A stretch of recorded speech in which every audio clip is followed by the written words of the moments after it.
고1 여름방학 때 친구 7명이랑 안성 쪽으로 놀러 간 적이 있었습니다. 2박 3일의 일정을 잡고 텐트를 가지고 놀러 갔죠.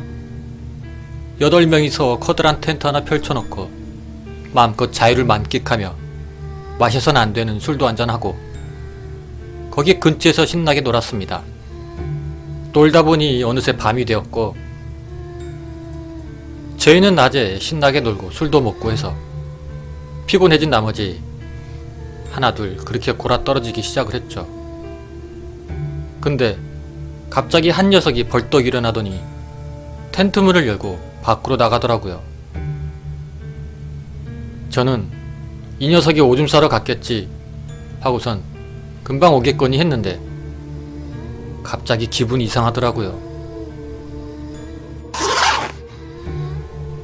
그래서 텐트 문을 열고 밖을 내다봤는데 그 친구놈이 천천히 걸어서 강으로 들어가려고 하고 있고 강 가운데에 머리가 긴 여자 상반신이 있더라고요.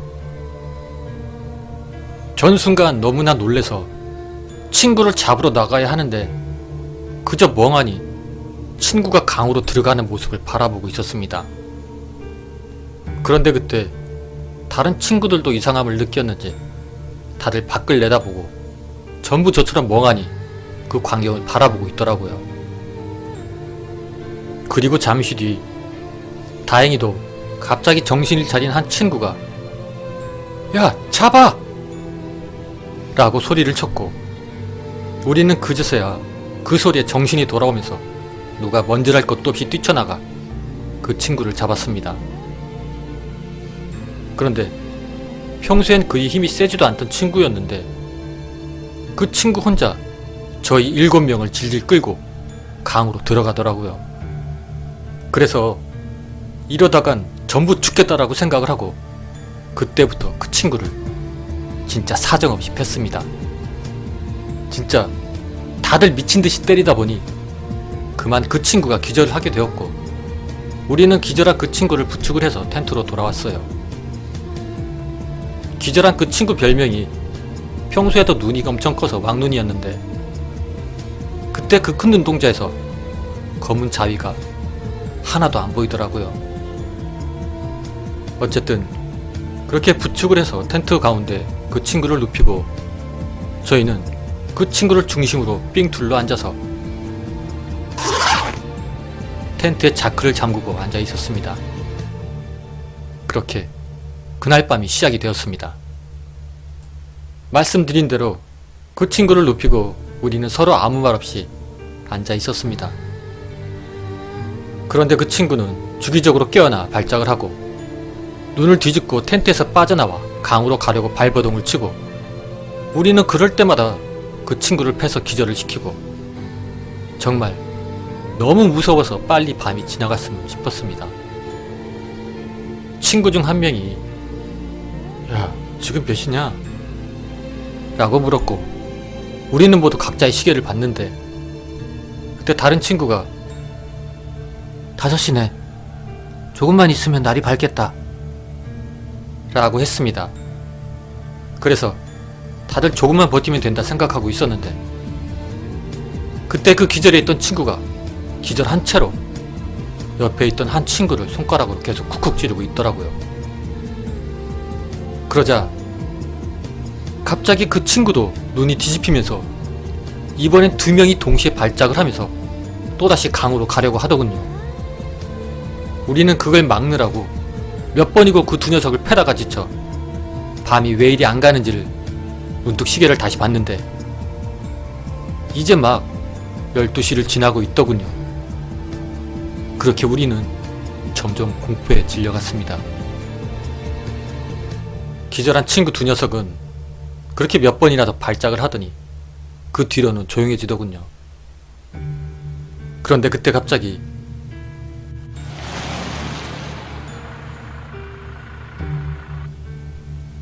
자동차가 다가오는 소리가 나더군요.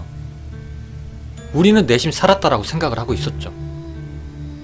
자동차 소리가 점점 우리 텐트 근처로 다가오더니 이내 차가 멈추는 소리가 났고 그리고 차문이 열리고 닫히는 소리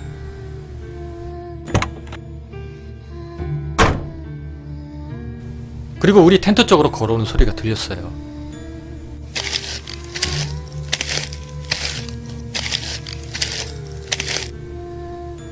그리고 그 발자국 소리가 우리 텐트 가까이 왔을 때쯤 우리는 정말 누가 먼저랄 것도 없이 사람 살려요! 라고 소리를 쳤고 텐트 문을 열고 뛰쳐나가려고 했죠. 그런데 그때 한 친구가 야, 그런데 여기 자동차가 들어올 수 있냐? 라는 말에 다들 소름이 꼬리뼈부터 머리까지 쭉 타고 올라오더군요. 그래요, 맞습니다. 저희가 여기 올 때 차가 못 들어와서 우린 차에서 내려 1시간 정도를 걸어 들어왔었거든요. 그 사실을 깨닫고 우리는 다들 텐트를 붙잡고 덜덜 떨고 있었고 의문의 그 발자국 소리는 한동안 우리 텐트 주변을 그렇게 계속 배회하다가 어느새 잠잠해졌습니다. 다들 말리고 때리고 신경쓰고 하느라 체력 소모가 심했는지 그 무서운 상황에서도 졸음이 오더라고요. 그래서 보초를 2명 세우고 돌아가면서 잠을 자기 시작을 했습니다. 그렇게 아침이 밝았습니다. 아침이 되어 밖에 나와보니 어제 우리는 텐트 오른편에서만 놀았었는데 이상한 발자국이 강에서부터 우리 텐트 쪽으로 찍혀 있더라고요. 우리는 그 발자국을 따라가 봤는데 우리 텐트 주변을 빙빙 돈 흔적이 있었어요. 그리고 거기서 발자국이 끝났습니다. 강에서 나온 발자국은 있는데 되돌아간 발자국은 끝끝내 찾을 수가 없었습니다. 우리는 여기서 더 있고 싶은 생각이 싹 사라져서 부랴부랴 짐을 챙기고 근처에 친구네 외할머니 집이 있어서 그곳으로 갔습니다. 혼자만 귀신을 본 게 아니고 8명이 다 똑같은 일을 겪었기 때문에 왠지 우리한테 귀신이 붙어있는 것 같다는 생각에 친구 외할머니 댁에 피해를 줄 것 같아서 우리는 집에 들어가기가 뭐하더군요. 그래서 밖에서 서로 간의 몸에 소금을 뿌리고 나서야 겨우 들어가 밥만 먹고 집으로 돌아왔습니다. 안산에 도착을 해서 친구들이 뿔뿔이 헤어지기 전에 일단 가까운 친구 집으로 갔습니다. 거기서 어제 있었던 일을 다시 서로 이야기하며 그게 꿈이 아니라는 사실을 인지를 했습니다. 마침 그때 친구 어머니가 과일을 내왔었는데 복숭아를 주시더라고요.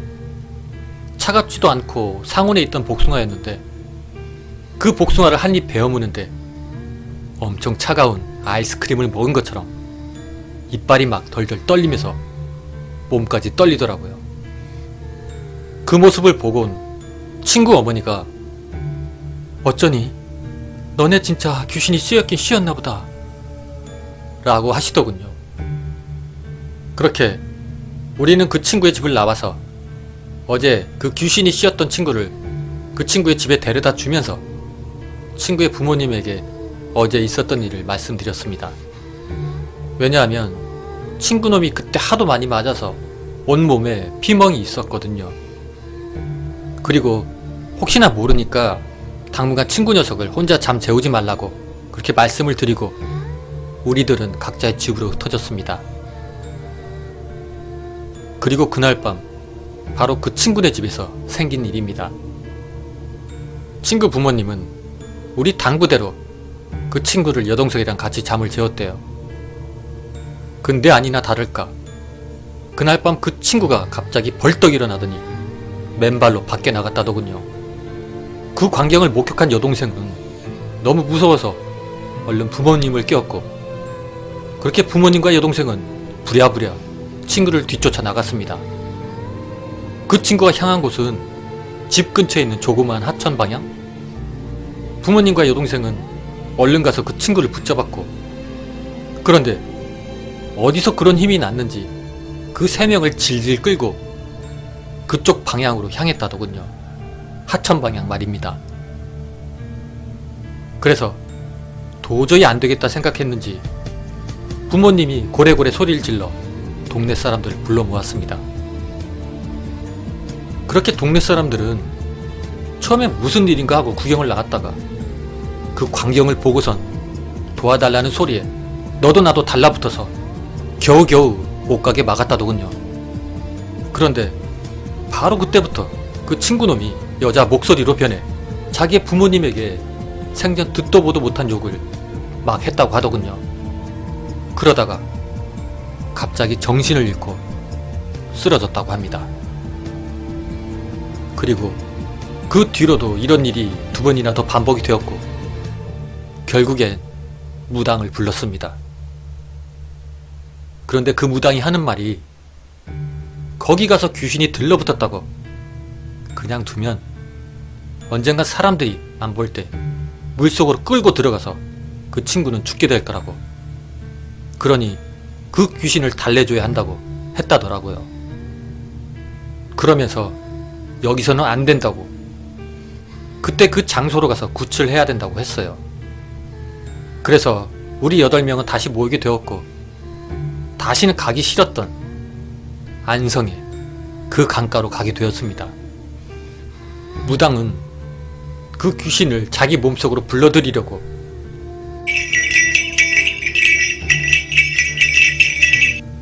작두도 타고 방울도 흔들고 하더군요. 살면서 처음으로 굿을 보게 된 게 바로 그때였어요. 그렇게 무당이 한참 굿을 하던 와중에 갑자기 몸을 부르르 떨더군요. 그러면서 갑자기 목소리가 바뀌더니 막 한탄을 늘어놓는데 그 한탄이란 게 자기가 남자친구랑 같이 강이 와서 동반 자살을 하기로 하고 그게 자동차를 타고 물속으로 들어갔는데 자기만 죽고 그 남자친구는 살았다더군요. 그래서 너무 억울해서 남자들을 다 죽이고 싶었다고. 그리고 또 남자들은 다 자기랑 있어야 한다고. 그래서 자기 옆으로 불러들인 거라고 그렇게 말을 하면서 울부짖었습니다. 그런데 그렇게 무당이 울부짖는 소리를 가만히 듣고 있던 친구 부모님들이 막 부르르 몸을 떨면서 놀라시던데 나중에 그렇게 몸을 부르르 떠신 이야기를 들어보니 무당의 그 목소리가 친구가 밤에 뛰쳐나가서 난리친 날 자신들에게 욕을 퍼붓던 그 목소리랑 완전히 똑같아서 놀랐다고 하시더군요. 그렇게 무당은 그 귀신을 달래고 제사를 지내고 그 뒤로 그 친구는 더 이상 그 귀신에게 시달리지 않게 되었습니다. 그런데 이상한 건 그 후로 평소에는 생전 한 번도 가위 눌린 적이 없던 그 친구가 가위를 일주일에 2~3번씩 눌리게 되었다고 합니다. 그 후로 1년 뒤 친구 녀석은 교통사고로 안타깝게 저 세상으로 갔습니다. 저도 이 이야기를 한 3~4년간은 어느 누구에게도 하지 못했었습니다. 너무 무서워서 이 이야기를 하게 되면 그때 그 기억이 너무 생생하게 떠올라서 말이죠. 그나마 지금은 그냥 조금 소름 끼치는 정도라 이 이야기를 쓰게 되었네요. 이상입니다.